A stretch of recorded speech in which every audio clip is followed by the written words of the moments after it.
Since the dawn of civilization, man has wrestled with the question of their own creation. Were we made with purpose? And is there a God? In the world of fear and hunger, the answer to both of those questions is an affirmative yes.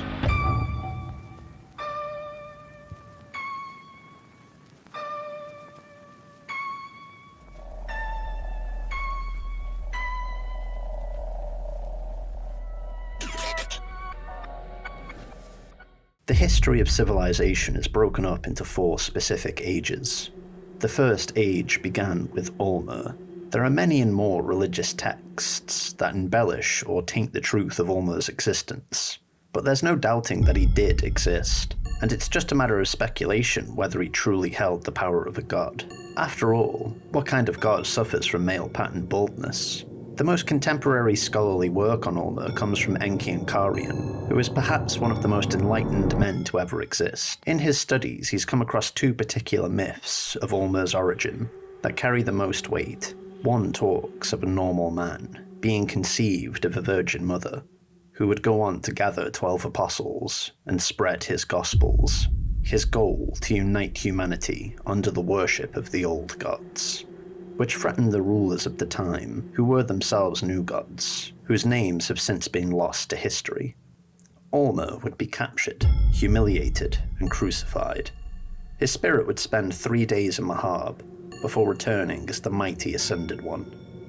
He and his followers would overthrow the new gods of the time, and establish a new world order, where he reigned from the city of the gods, creating for himself an army of clay figurines to act as its stalwart defenders.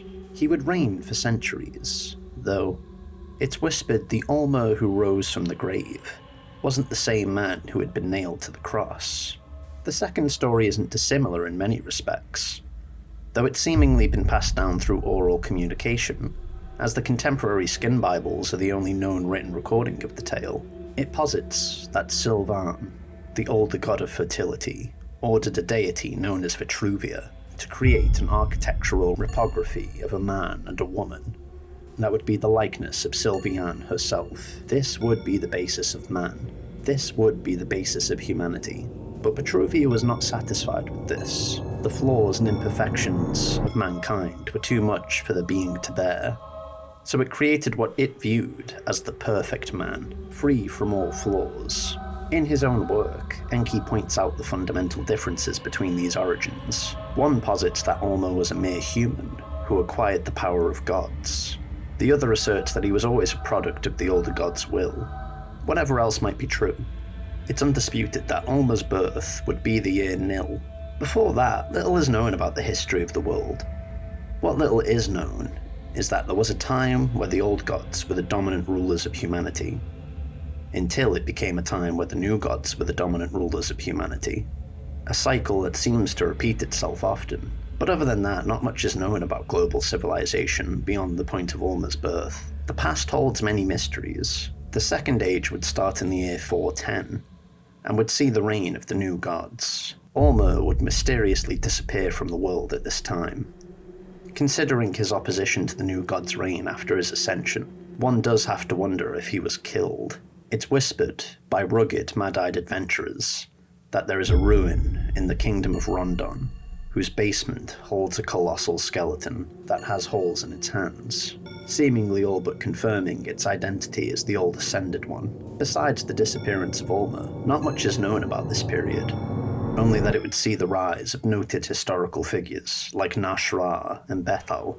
The Third Age would begin in the early 9th century, when the legendary Fellowship overthrew Nashra and installed themselves as the lords of Mahab and mankind. They would exert influence on humanity at first, but quickly lost interest. They became insular, focused on their own personal ambitions. Their age would, though, last for over 700 years, surpassing the age of all of the previous new gods, and Ulmer himself. But their reign too would reach its end, ushering in the Fourth Age.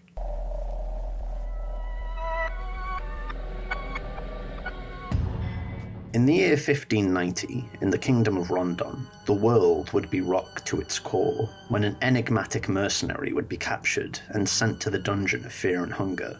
The place would soon fall into chaos. Nobody truly knows what happened after that. A few knights of Rondon would give bizarre recounting of the events that transpired in the gloomy place, though they were all seemingly consumed by an inexplicable madness. Only the testimony of Anarchy, the greatest dark priest in history, has given any kind of coherent viewpoint into what happened. The god of the depths, the old god, died, and in his place a new idol was born, the god of fear and hunger. Since the 16th century, humanity has progressed leaps and bounds in the fields of medicine, sanitation, education, and of course, warfare. Humanity's understanding of the old gods has grown exponentially thanks to the work of the enigmatic Incarian, though the influence of the old gods has all but faded in the world. Only in the continent of Vinland and certain dark corners can you find evidence of their existence. And his works aren't without their detractors. Insane cultists who worship ancient gods mock Enki's musings and mean to prove him wrong. By 1942, the world of fear and hunger isn't unlike our own. The cruel age was hard, but it was almost worth it. Society is at the point where scarcity will become irrelevant and peace will reign across the earth in just a few short decades, if not for the machinations of one man.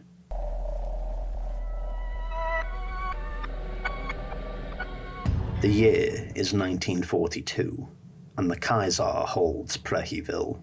These are the words echoing in the mind of every man, woman, and child in the civilized world.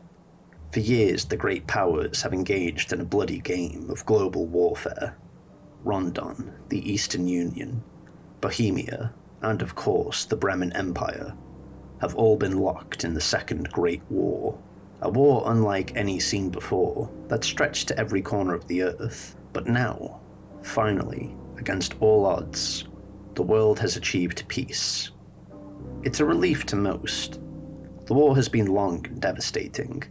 The personal cost, incalculable. Though others are less relieved, they don't view the peace as a permanent state, and distrust the aggressive Bremen's sudden passivity.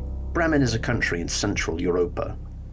Years ago, an enigmatic man rose to prominence, and ultimately positioned himself as the country's dictator. His charisma was boundless, and he spoke perfectly to the hearts of the Bremen people. Not much though is known about him, outside of his title, Kaiser. In 14 years, he went from a veritable nobody to one of the most powerful men in the world. He managed to unite his army with some of the central and western nations of Europa, all under one flag. And he didn't want to stop there. He formed a special unit of elite troops, the marching men of the Night's Day, troops proficient in melee and ranged combat, one trooper able to take down a dozen ordinary men single-handedly. It was then that he struck. Europa and the world fell into war, which would end with the Kaiser's taking of the capital of Bohemia. For whatever reason, it was at this time that Kaiser offered the world's other forces peace. It's unclear why he chose to stop his march here of all places. Those inclined towards conspiracy might say he wanted access to special experiments that the Eastern Union was conducting, but those same quacks also think the world is secretly being run by a shadowy group called the New Gods. The world is finally at peace. Well, most of the world. In the war-torn capital of Bohemia, ancient powers stir. Old gods worshipped in bygone civilizations awakened for the first time in aeons. Venushka, god of nature, spawn of Grogroth and Sylvian. A being once thought dead stirs in the uncanny forest next to the city. The city itself is empty, or at least it seems empty. But then you hear it. The thumping of Bremen boots, the ringing of bells wielded by mad preachers, and a diabolical laugh echoing all around stand as evidence to the city's surviving inhabitants. And of course, Termina is upon us. The great trickster and enemy of mankind has descended upon the earth and initiated Termina, a battle royal. He's bathed the earth in his green hue that burns cold. Thousands lay dead. The Kaiser's force holding the city has lost their grip, and the man himself is seemingly nowhere to be found. In the aftermath, a train arrives, carrying on it 14 strangers, each of whom has a role to play in the greater scheme of things, and only one of whom can make it out alive. The year is 1942, and the Kaiser holds Preheville. Or perhaps it now holds him.